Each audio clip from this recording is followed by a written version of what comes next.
Hey, welcome back. What we're going to do in this session is look at the power and control that AI has over this entire system. Okay. So when we ask who controls AI systems, okay, AI controls it in the sense that it does the data interpretation, it does the prediction and recommendation and recording of user behavior, and it is what gives us access to the information. We never see the big database. We never see the IoT. What we see is what AI gives us. Okay. And that's what AI's function is for us. And so power and control is in the algorithm. So let's take a look at what a smart city does. Okay. Over on the left, you have the IoT, where you have these sensors everywhere collecting real-time urban area data. Okay. A real common way to do this is to do traffic and energy, and policing data at massive scale. Okay, this is three areas: traffic, energy, and policing. All kinds of data, and there's all kinds of CCC cameras all over the place in different cities, and collecting big data, collecting data which is put into a big data database. So AI then comes along and it optimizes the urban flow and predicts the citizen behavior. What I mean by that is, for example, when the traffic flow, AI can, you can have an AI app, for example, that tells you, there's traffic in such and such part of town, and that will optimize the urban flow. In other words, AI can actually be created, algorithm can be created that can actually control some of these things. For example, it can control the energy uses of the citizens throughout the city. It can control the way the traffic flows. And by doing that, it would predict the behavior so that if we have lower traffic over here, people are going to take that route rather than this route. That's going to even the flow out, and AI is going to be the one that's going to tell us, it's going to tell another machine, basically, how to get this done. So the question becomes, where is the line between efficiency and surveillance? I mean, that's a lot of people wonder about that. We're always concerned with surveillance as one of the issues with AI, that it can, keep an eye on you all the time, and whether you want it to or not.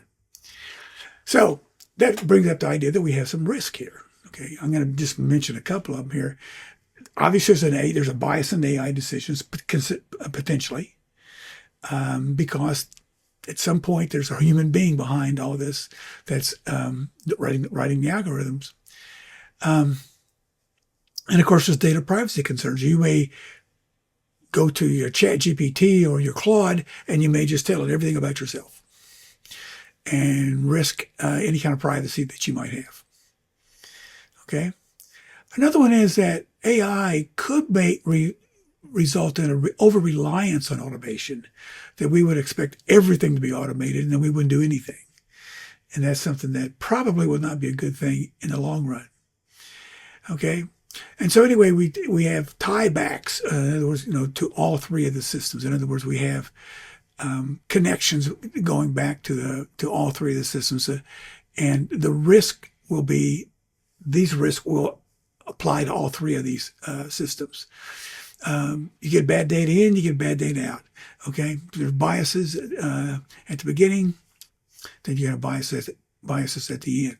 There are other examples of risk too. We have ethical risk. We have a big one is job displacement, people losing their jobs, AI replacing them. So there are a bunch of risks. This is not all pie in the sky things. There's some some dangerous parts to this as well.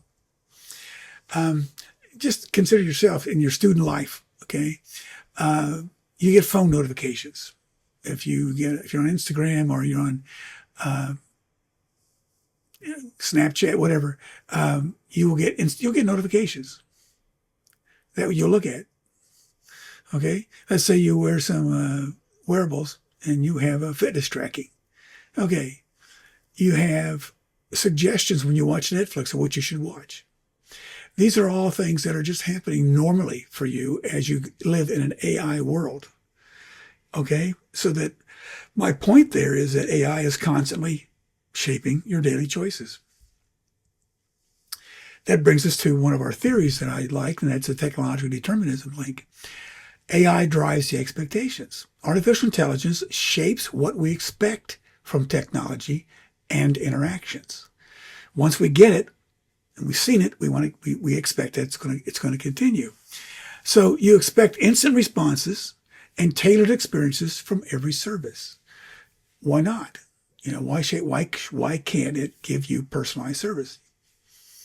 We expect it. Once you get that, you want to keep getting it.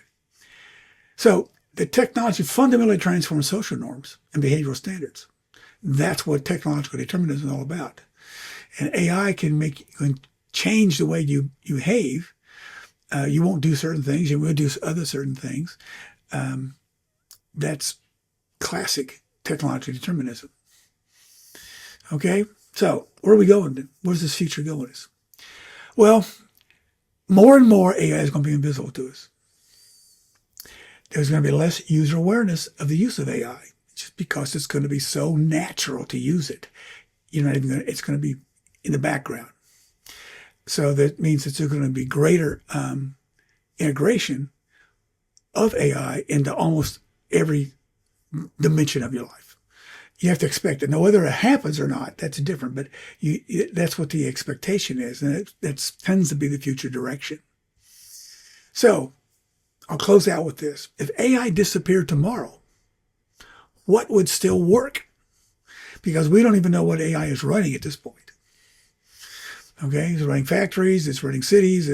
What else is it doing? So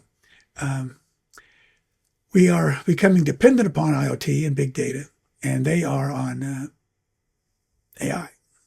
So that brings us to an end of our discussion of AI and IoT and big data as they merge together.